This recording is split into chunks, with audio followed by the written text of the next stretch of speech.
Saudara-saudari yang terkasih, selamat pagi berkah dalam.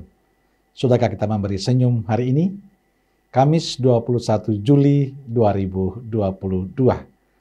Salam sehat untuk kita semua. Mari kita awali permenungan kita hari ini dengan tanda kemenangan Kristus. Dalam nama Bapa dan Putra dan Roh Kudus. Amin. Permenungan kita diambil dari Injil Matius bab 13 ayat 10 sampai 17. Maka datanglah murid-muridnya dan bertanya kepadanya. Mengapa engkau berkata-kata kepada mereka dalam perumpamaan? Jawab Yesus, Kepadamu diberi karunia untuk mengetahui rahasia kerajaan sorga, tetapi kepada mereka tidak. Karena siapa yang mempunyai, kepadanya akan diberi, sehingga ia berkelimpahan. Tetapi siapa yang tidak mempunyai, apapun juga yang ada padanya, akan diambil daripadanya.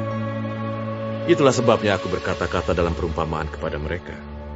Karena sekalipun melihat, mereka tidak melihat, dan sekalipun mendengar, mereka tidak mendengar dan tidak mengerti. Maka pada mereka genaplah nubuat Yesaya, yang berbunyi, kamu akan mendengar dan mendengar, namun tidak mengerti. Kamu akan melihat dan melihat, namun tidak menanggap. Sebab hati bangsa ini telah menebal, dan telinganya berat mendengar, dan matanya melekat tertutup. Supaya jangan mereka melihat dengan matanya, dan mendengar dengan telinganya, dan mengerti dengan hatinya, lalu berbalik, sehingga aku menyembuhkan mereka. Tetapi berbahagialah matamu, karena melihat, dan telingamu karena mendengar. Sebab aku berkata kepadamu, sesungguhnya banyak nabi dan orang benar ingin melihat apa yang kamu lihat, tetapi tidak melihatnya. Dan ingin mendengar apa yang kamu dengar, tetapi tidak mendengarnya. Saudara yang terkasih, bacaan Injil hari ini adalah lanjutan Injil yang kita dengarkan kemarin tentang penabur. Hari ini kita mendengar para murid bertanya kepada Yesus, mengapa engkau mengajar mereka dengan perumpamaan? Jawab Yesus, kalian diberi karunia mengetahui rahasia kerajaan surga, tetapi orang-orang lain tidak. Yesus menegaskan bahwa para murid Yesus bisa melihat, bisa mendengar, mengerti dan memahami apa itu kerajaan surga. Bahkan mereka mengalami perjumpaan, kesatuan hati dengan Tuhan. Sedangkan yang lain itu tidak.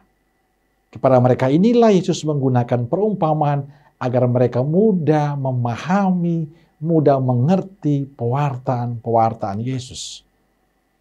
Yesus sendiri mengatakan, mengapa dia menggunakan perumpamaan? Karena biarpun mereka melihat, mereka tidak tahu. Dan biarpun mereka mendengar, dan mendengar lagi, namun mereka tidak mengerti. Tapi beda dengan para murid, karena mereka diberi anugerah khusus. Maka Yesus mengatakan pada mereka, berbahagialah yang melihat, mendengar, dan mengerti. Saudaraku yang terkasih, Yesus ingin para rasul dengan anugerah istimewa itu mereka menjadi bahagia. Karena siapapun yang menerima anugerah yang diharapkan menghasilkan buah kebaikan dalam kehidupan seperti yang diharapkan Yesus. Sebagai umat beriman, kita harus mengakui kita mendapatkan banyak berkat dari Tuhan. Kita sungguh merasakan Allah mencintai, mengasihi kita. Tapi apa kita bisa mensyukuri semua pemberian dari Allah itu dengan hati sukacita ataukah tidak? Ataukah kita hanya mengeluh, protes kepada Tuhan? Saudara yang terkasih, kita perlu belajar bersyukur. Karena dalam kelemahan, dalam kerapuhan kita, Allah tetap mencintai, mengasihi kita. Bahkan kadang dalam pengkhianatan kita, pada semua kebaikan Tuhan, Allah tetap setia, mencintai, memberkati. Ia tetap menuntun kita untuk menjadi pribadi yang baik dan pantas. Maka saya ingin mengajak kita semua hari ini, semoga kita terus bersyukur atas semua anugerah yang Tuhan berikan, atas pengalaman iman, pengalaman kasih yang kita dapatkan dari Tuhan, sehingga kita semakin mengakrabkan diri, membangun semangat perjumpaan dengan Tuhan dalam kehidupan kita selanjutnya. Amin.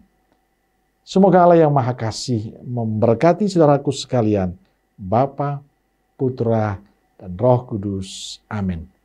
Roh Kudus Nazaret, doakanlah kami. Amin. Berkah dalam.